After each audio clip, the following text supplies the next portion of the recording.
प्यारे बच्चों, आज हम मॉडल या उत्कृष्ट विद्यालय चयन परीक्षा के प्रश्न पत्र 2021 में गणित का हल देखेंगे।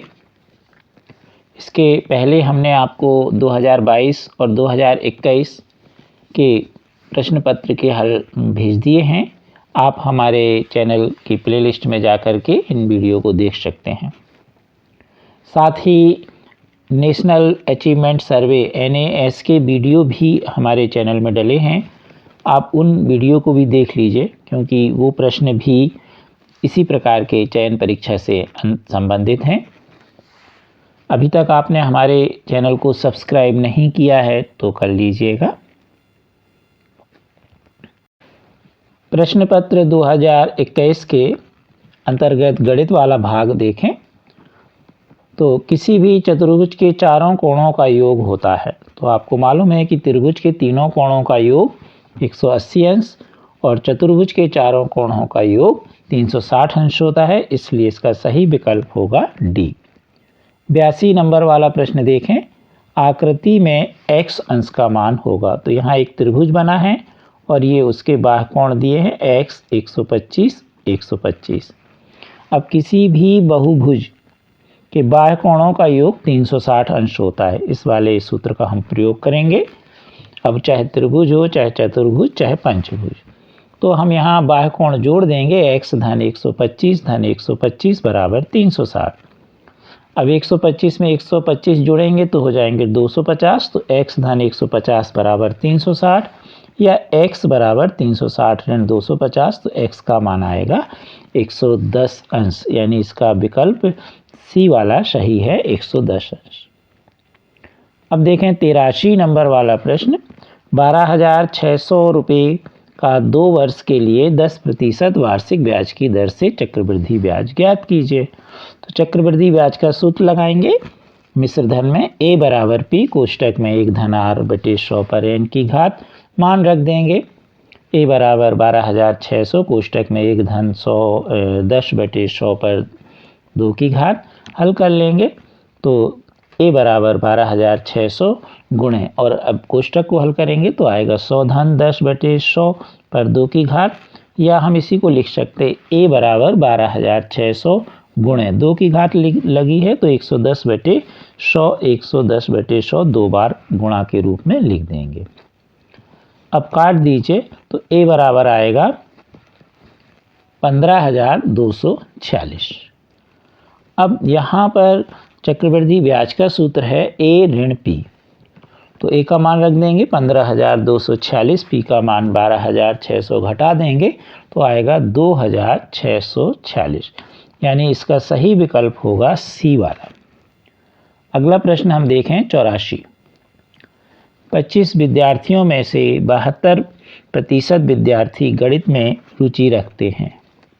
तो कितने प्रतिशत विद्यार्थी गणित में रुचि नहीं रखते? तो जब भी ऐसा प्रश्न आए कि इतने प्रतिशत रुचि रखते और इतने नहीं रखते, तो आपको 100% यानी 100 में से वो घटा देना है। तो यहाँ पर हम 100 में से 72 घटा देंगे तो 28, यानी 28% बच्चे गणित में रुचि नहीं रखते। यहाँ पर 25 का यहाँ पर कोई गणित में उपयोग नहीं हुआ। 25 की जगह कुछ भी लिखा हो, लेकिन इस तरह का प्रश्न होगा तो हम 100 में से उसे घटा देंगे जो प्रतिशत दिया है। तो इसका सही विकल्प होगा बी 28%। अब देखें हम 85 वाला प्रश्न। 2 संख्याओं का अंतर 66 है। इन दोनों संख्याओं का अनुपात 2:5 है, तो संख्याएं बताइए। इसके पहले भी हमने आपको वीडियो में बताया कि जब अनुपात में राशियां हों तो उसमें हम कोई चर का गुणा करके मान लेते हैं और फिर प्रश्न अनुसार हल करते हैं। तो यहाँ पर हम 2 संख्याएं मानेंगे, एक मान लेंगे 2x और दूसरी मान लेंगे 5x। अंतर का मतलब होता है घटाव। तो संख्या मान ली हमने 2x और 5x। अब 5x में से 2x घटा के बराबर में हमने 66 लिख दिया, क्योंकि दिया है अंतर 66 है। अब 5x में 2x घट गए तो 3x बराबर 66। 3 का कर दीजिए पक्षांतर, तो x बराबर 66 बटे 3, तो x बराबर आ गया 22। अब संख्याएं क्या होंगी? तो संख्याएं होंगी 2x बराबर 2, कोष्टक में x का मान रख दीजिए 22, तो 44। दूसरी 5x बराबर 5 कोष्टक में x का मान रख दीजिए 22, तो हो गया 110। यानी कौन सी संख्या मिली हमें? 44 और 110। इसलिए इसका सही विकल्प ए वाला होगा, 44 और 110। प्रश्न 86, यदि 3x धन वर्गमूल 4 बराबर 11 तो x का मान होगा। सबसे पहले देखें हम 3x धन वर्गमूल 4 बराबर 11, तो वर्गमूल 4 का मान होता है 2, तो 3x धन 2 बराबर 11, धन 2 का पक्षांतर कर दीजिए तो 3x बराबर 11 ऋण 2, तो 3x बराबर 9, या x बराबर 9/3, या x बराबर काटने पर मिलेगा 3, तो इसका सही विकल्प होगा ए वाला 3। अब देखेंगे हम प्रश्न नंबर 87, 0.00001 का वर्गमूल है। तो सबसे पहले हम वर्गमूल लिखेंगे, वर्गमूल के अंदर लिख देंगे 0.00001। अब दशमलव हटाएंगे तो वर्गमूल बराबर 1/, और नीचे हो जाएगा 1 0 0, कितने शून्य हो जाएंगे? 6। वर्गमूल में शून्य की संख्या आधी हो जाती है, घनमूल में तिहाई और वर्गमूल में आधी। जैसे 100 है तो 2 शून्य तो आधे हो गए, तो 1 शून्य यानी 10। ऐसे ही अगर मान लो 4 शून्य होते तो 2 शून्य यानी 100।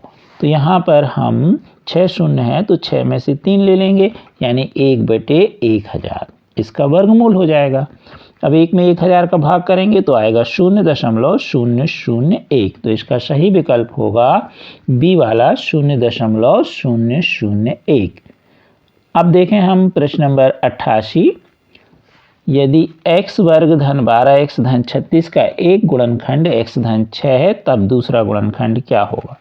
इसको दो विधियों से हल कर सकते हैं, पहले हम गुणनखंड निकाल के, और या फिर हम जो बहुपद है उसमें x धन 6 का भाग करके। तो हम गुणनखंड विधि से देखें तो x वर्ग धन 12x धन 36 में यहाँ x वर्ग के आगे कुछ नहीं लिखा, मतलब 1 और 36 का गुणा करेंगे तो गुणनफल आएगा 36। अब 36 के हम दो गुणनखंड लेंगे जिनका गुणा करने पर हमें 36 मिले, तो 1 गुणे 36, 2 गुणे 18, 3 गुणे 12, 4 गुणे 9 और 6 गुणे 6।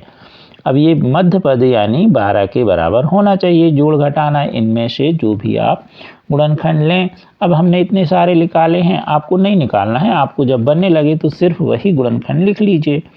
तो यहाँ पर 12 चाहिए, तो ये वाला गुणनखंड 6 गुणे 6 यानी 6 में 6 जोड़ेंगे तो 12 आ जाएगा, इसलिए ये वाला गुणनखंड हम लेंगे।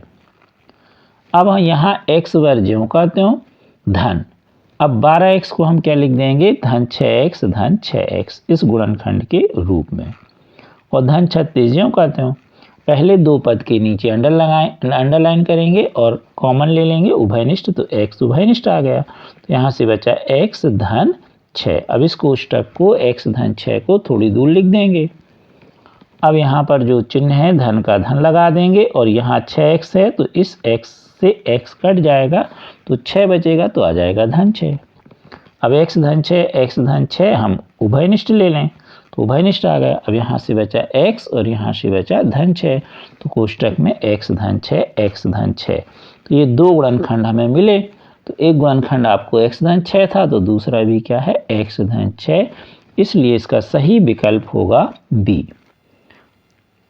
प्रश्न नंबर 89, दो सिक्कों को एक साथ उछालने पर एक शीर्ष आने की प्रायिकता क्या होगी? तो जब हम दो सिक्के एक साथ उछालेंगे तो उसमें जो परिणाम होंगे, एक चित्त एक पट, चित्त यानी हेड और पट यानी टेल, तो या तो चित्त पट होगा। अब पहला वाला अगर चित्र था तो दूसरी बार पहला वाला पट और दूसरा वाला चित्त हो सकता है, यानी TH, HT, TH, HH यानी दोनों चित्त, TT यानी दोनों पट। अब वो ये कह रहे हैं एक शीर्ष यानी सिक्के में एक चित्त, तो इसमें भी एक चित्त है और इसमें भी एक चित्त है, तो एक चित्त आने एक शीर्ष आने की घटना होगी HT या TH। दो घटनाएं हुई तो 2/4, कुल परिणाम 4 थे और घटनाएं कितनी हुई? 2। 2/4 काटने पर आया 1/2, तो इसका सही विकल्प होगा 1/2। अगर वो कहते कि दोनों शीर्ष आने की, तो दोनों शीर्ष कौन सा? केवल एक घटना होती, तो उस समय इसका उत्तर होता 1/4। अब देखेंगे हम प्रश्न नंबर अगला 90। एक विद्यालय में 240 विद्यार्थी हैं।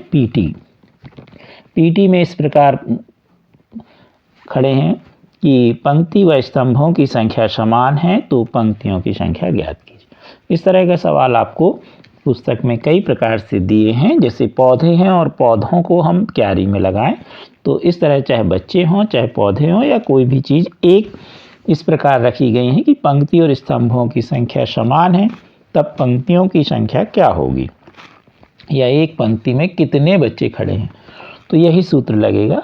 तो पंक्तियों की संख्या बराबर वर्गमूल, और ये जो विद्यार्थियों की संख्या लिख देंगे 2401। अब 2401 का वर्गमूल आपको याद होगा, नहीं है याद तो निकाल लीजिए, तो आएगा 49। तो पंक्तियों की संख्या कितनी होगी, 49। अगर वो कहें कि एक पंक्ति में कितने बच्चे खड़े हैं तो भी उत्तर 49 ही होगा। तो इस तरह के प्रश्न आते हैं। अब देखें 91 नंबर वाला प्रश्न। तो 91 नंबर पर है, दो परिमेय संख्याओं के बीच कितनी परिमेय संख्याएं होती, तो अपरिमित होती हैं। अपरिमित मतलब बहुत सारी, अनंत। 92 नंबर का प्रश्न है, यदि मोहन की माँ की वर्तमान आयु x धन 10 वर्ष है तो 5 वर्ष बाद उसकी आयु क्या होगी। तो क्योंकि बाद के लिए हम जोड़ते हैं और पहले के लिए घटाते हैं, और गुना होता है तो गुणा करते हैं, तो 5 वर्ष बाद माँ की आयु मोहन की, तो x धन 10 पहले थी, अब 5 और जोड़ दीजिए तो धन 5, अब 10 में 5 जुड़ गया तो 15, तो बराबर x धन 15। तो इसका सही विकल्प होगा बी। 93 नंबर का प्रश्न है, संलग्न चित्र में ABCD एक समांतर चतुर्भुज है, कोण A बराबर 72 अंश, तो कोण C का मान क्या होगा। क्योंकि समांतर चतुर्भुज के सम्मुख कोण बराबर होते हैं, तो C भी कितने का होगा, 72 का होगा। अब मान लो अगर वो कहते कोण B कितने का होगा, तब ये कैसे होंगे, आसन्न कोण। तो इस स्थिति में 72 और इनका जोड़ 180 अंश होगा, तो 180 में 72 घटाएंगे तो हमें कोण B का मान मिल जाएगा। लेकिन ये सम्मुख कोण है इसलिए ये बराबर होंगे, तो C का मान भी 72 होगा। अब देखें 94 नंबर का प्रश्न, दिए गए विकल्पों में दो कोण संपूरक हैं। तो देखें हम, संपूरक कोणों का योग 180 और पूरक का होता है 90 अंश, इसलिए इसका डी वाला सही है 135 और 45। इनको जोड़ दीजिए तो 180 हो गए। अब देखें हम 95 नंबर का प्रश्न, एक टीवी 5000 रुपये में खरीदा और 4000 में बेच दिया, तो हानि प्रतिशत में क्या होगी। तो सबसे पहले हम हानि निकाल लें। हानि का सूत्र है क्रय मूल्य ऋण विक्रय मूल्य। 5000 में से 4000 घटाइए तो 1000। हानि प्रतिशत का सूत्र है हानि बटे क्रय गुणे 100। अब हानि कितनी है 1000, क्रय मूल्य कितना है 5000, गुणे 100 काट दीजिए तो कितना आया 20। तो इसका उत्तर होगा 20%। अब देखें हम अगला प्रश्न 96। एक वॉशिंग मशीन 21,000 रुपये में खरीदी, 8% वार्षिक दर से अवमूल्यन होने पर एक वर्ष में वॉशिंग मशीन का मूल्य क्या होगा। तो हम देखें, हम ऐसा सवाल पिछले वीडियो में भी बता चुके हैं कि जब अवमूल्यन होगा तो चक्रवृद्धि ब्याज में ए वाला जो सूत्र है ए बराबर पी कोष्टक में एक धन, तो यहाँ धन की जगह ऋण हो जाएगा, एक ऋण आर बटे 100 पर एन की घात। इस सूत्र में मान रख दें ए बराबर 21,000 कोष्टक में एक ऋण 8 बटे 100 पर 1 की घात, या ए बराबर 21,000 गुणे 100 ऋण 8 बटे 100। 100 से ये 21 के 2 0 काट दीजिए तो 210 गुणे 92 तो आया 19,320, यानी इसका सही विकल्प होगा डी। अगला प्रश्न है 97, करनी घात 5। यहाँ पर करनी घात 5 है, 32 बटे 243 का मान क्या होगा। तो आप 32 के गुणनखंड निकाल लीजिए 243 के, तो 32 के आएंगे 2 गुणे 2 गुणे 2 5 बार, तो 2 पर 5 की घात, और 3 243 के निकालोगे तो 3 गुणे 3 कितनी बार आएगा 5 बार, तो 2 बटे 3 पर हम 5 की घात लगा देंगे। अब करनी घात हटाते हैं तो हमने पिछले वीडियो में बताया कि 1 बटे करके लिखते हैं, तो 2 बटे 3 पर 5 की घात और गुणित हो गई 1 बटे 5। 5 से 5 कट गया तो कितनी की घात आ गई 1 की, लगाते नहीं 1 की घात, तो उत्तर कितना आ गया 2 बटे 3। तो इसका सही विकल्प होगा डी वाला 2 बटे 3। प्रश्न 98, यदि x और y दो अंकों वाली संख्या है, यहाँ अंकों शब्द नहीं लिखा है तो लिख लीजिए, 2 अंकों वाली संख्या है और ये इकाई और दहाई हैं क्रमशः x और y, तो उस स्थिति में संख्या क्या होगी? तो x कहलाई इकाई और y कहलाई दहाई, तब संख्या क्या होगी? तो संख्या क्या होती है? तो संख्या बराबर ये सूत्र है, दहाई गुणे 10 धन इकाई। अब दहाई क्या है? y, तो y गुणे 10 धन इकाई क्या है? x, तो y में 10 का गुणा हुआ तो 10y धन x, तो इसका सही विकल्प होगा D, 10y धन x। प्रश्न 99, एक समांतर चतुर्भुज का क्षेत्रफल 4608 वर्ग सेंटीमीटर है, यदि आधार 64 सेंटीमीटर है तो ऊंचाई ज्ञात कीजिए। ऐसा प्रश्न भी पिछले वीडियो में हमने आपको समझाया। समांतर चतुर्भुज का क्षेत्रफल बराबर आधार गुणे ऊंचाई, इस सूत्र से हम देखें तो क्षेत्रफल रख दें हम 6408 और बराबर में लिख दें 64 गुणे ऊंचाई। यहाँ पर 6408 सुधार लीजिए 4608 और बराबर 64 गुणे ऊंचाई। 64 का कर दीजिए पक्षांतर, तो 4608 बटे 64। अब इनको काट दीजिए अपने स्तर से, तो ऊंचाई बराबर आ जाएगी 72। तो उत्तर आ जाएगा सी वाला विकल्प 72 सेंटीमीटर। अब देखें 100 नंबर यानी अंतिम प्रश्न देखेंगे हम।